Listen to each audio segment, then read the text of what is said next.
ஆண்டவராகிய இயேசு கிறிஸ்துவின் நாமத்தினாலே உங்கள் யாவருக்கும் அன்பான வாழ்த்துக்களை நான் தெரிவித்துக் கொள்ளுகிறேன். மற்றொரு இனிய காலை பொழுதில் உங்களை சந்திப்பதில் மிக்க மகிழ்ச்சி. இந்த நாள் உங்களுக்கு ஆசீர்வாதமாய் அமைவதாக. இன்றைக்கு நான் உங்களோடு பகிர்ந்து கொள்ள விரும்புகிற ஆண்டோடைய வார்த்தை ஆதியாகமம் 41 அதிகாரம் 52 வசனம். ஆதியாகமம் 41:52. நான் சிறுமைப்பட்ட தேசத்தில் தேவன் என்னை பலுக பண்ணினார். நான் சிறுமைப்பட்ட தேசத்தில் தேவன் என்னை பலுக பண்ணினார். என் அன்புக்குரிய சகோதர சகோதரிகளே, யோசேப்பு மனம் நொந்து போய் உள்ளத்தின் ஆழத்திலிருந்து ஆண்டவரை துதிக்கின்ற ஒரு வார்த்தை தான் இது. ஒரு அடிமையாக கொண்டு வரப்பட்டவன், கைகளும் கால்களும் விலங்கு இடப்பட்டு இழுத்து கொண்டு வரப்பட்டவன். ஒரு ஆடு மாடை விற்பதை போல அவனை விற்றார்கள். இதுதான் யோசேப்பு. விற்கப்பட்ட யோசேப்பு, விலங்கு போடப்பட்ட யோசேப்பு, பல்லு நல்லா இருக்கா, முடி நல்லா இருக்கான்னு செக் பண்ணி பார்த்து தேசத்திற்கு கொண்டு வரப்பட்ட யோசேப்பு இப்போ அந்த தேசத்தின் அதிபதியாய் மாறுகிறான். அவனுடைய உள்ளத்தில் அடைந்த ஆறுதலுக்கு அளவே இல்லை. எனக்கு இவ்வளவு பெரிய சாக்கியமா, எனக்கு இவ்வளவு பெரிய பாக்கியமா? உள்ளமாற ஆண்டவரை போற்றி சொல்லுகிறான்.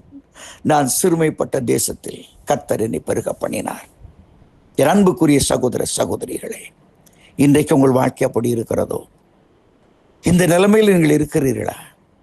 உங்களை பெருக பண்ண எப்ராஹிம், பெருக பண்ணுகிற தேவனாக எப்ராஹிம் தேவன் இருக்கிறார்.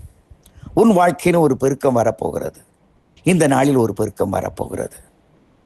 மனம் தளர்ந்து போகாதிருங்கள். தயவு செய்து பயப்படாதிருங்கள். உங்கள் வாழ்க்கையில் ஒரு பெருக்கம் வரப்போகிறது. அன்றைக்கு மலடி மலடி மலடி என்று சிறுமைப்படுத்தப்பட்டு இவளுக்கு குழந்தையாவது மண்ணங்கட்டியாவது ஒன்றும் நடக்காது. ஆண்டோட சமூகத்திலே போய் அவள் தன்னை தாழ்த்தினாள். அவருடைய சிறுமையின் ஏழ்மையை கர்த்தர் நோக்கி பார்த்தார். அந்த அந்நாளை ஆசீர்வதிக்கவில்லையா? எனக்கு அதே தேவன் யாரெல்லாம் அவனை கொட்டுகிறார்களோ, யாரெல்லாம் அற்பமாய் நினைக்கிறார்களோ, அந்த சமுதாயத்தின் மத்தியிலே உன் தலை நிமிர பண்ணுவார். ஹல்லேலூயா. அவர் மாறாதவர், அவர் மாறாதவர். வாழ்க்கையில் ஒரு பொருட்டே இல்லை. சிலர் வீட்டில் குடும்பத்தில் சிலர் மதிக்கவும் மாட்டாங்க, தெரியுமா? நான் பார்த்தாலே இது போன்ற வேதனைகள் நான் கடந்து சென்று இருக்கிறேன். ஓரத்தில் போய் நிற்கிற அளவு, ஹலோ, கண்களுக்கு முன்பதாக, மற்றவருடைய கண்களுக்கு முன்பதாக ஒவ்வொருவனை தூக்கி வைத்து தலையில் வைத்து கும்மாளம் போடுவது. அற்பமாய் எண்ணப்பட்டேன், தூக்கி எறியப்பட்டேன், ஓரத்திலே நின்றேன், வேடிக்கை பார்க்கவரனாக நின்றேன். அன்புக்குரியவர்களே, ஆகாதென்று தள்ளப்பட்ட ஒரு தாவீது, குடும்பத்திலே விருந்து வைத்தும் கூட அவனை ஒரு நபர் என்றே சொல்லாதபடி அவனை ஆடுமைக்கு அனுப்பிவிட்டார்கள். காலையில் எழுந்தவுடன் கேட்டிருப்பான், அப்பா வீட்டில் எவ்வளோ வேலை நடக்குது, பரலாம் வட்டி போடுங்க. என்ன அதெல்லாம் உனக்கு தேவையில்லை, எந்திச்சு ஆட்டை பற்றிட்டு வேகமாக போ. அண்ணே, குளிச்சு புது ட்ரெஸ் எல்லாம் போடுறீங்களே, என்னண்ணே, ஓடுறா என்று விரட்டி அடிக்கப்பட்ட அந்த தாவீது, அவன் சிறுமையை கர்த்தர் கண்ணோக்கி பார்த்து அவன் ராஜாவாக அபிஷேகம் பண்ணி தாவீதின் குமாரன் என்று சொல்லி இயேசுவை அழைக்கிற அளவு மேன்மைப்படுத்தவில்லையா? இன்றைக்கு உன் வாழ்க்கையிலும் ஒரு திருப்பு முனை வரப்போகிறது. கவலைப்படாதிருங்கள். உங்கள் வாழ்க்கையில் ஒரு மாறுதல் வரப்போகிறது.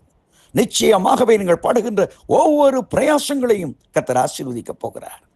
அவர் மறந்து விடுவதற்கு அநீதி உள்ளவர் அல்லவே. இன்றைக்கு அந்த உணர்வோடு எப்ராஹிம், எப்ராஹிம், நான் சிறுமையில் வாழ்ந்தது உண்மைதான், ஆனால் நான் பருகப் போகிறேன், நான் விருத்தியடைய போகிறேன் என்ற நம்பிக்கையோடு இந்த நாளை ஆரம்பியுங்கள். Have a blessed day. God bless you. Amen, amen, amen.